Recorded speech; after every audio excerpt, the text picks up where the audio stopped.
On a posé aux femmes la question, de façon d'abord totalement théorique. Si vous pouviez changer vos règles, est-ce que vous souhaiteriez qu'elles soient comme vous les supportez, ou est-ce que vous les changeriez? Et entre 70 et 80% des femmes aimeraient avoir des règles différentes.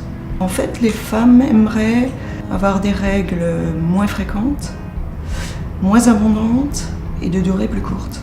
Les premières demandes de faire disparaître les règles ou de les minimiser sont venues des sportives, pour lesquelles c'était véritablement ressenti comme un handicap.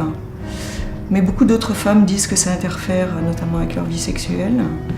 Et également, même dans le cadre de leur travail, elles se sentent différentes et amoindries par ces règles.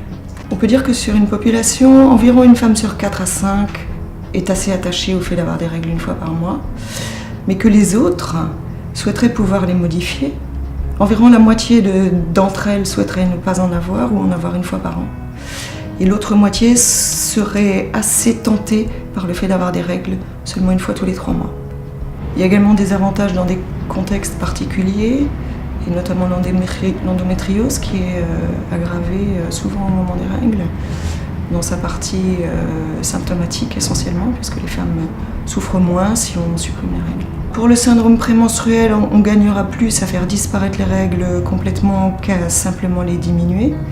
L'avantage d'avoir des règles plus courtes ou moins fréquentes, ou de ne pas en avoir, est évident pour épargner notamment le fer et donc mettre les femmes à l'abri de l'anémie.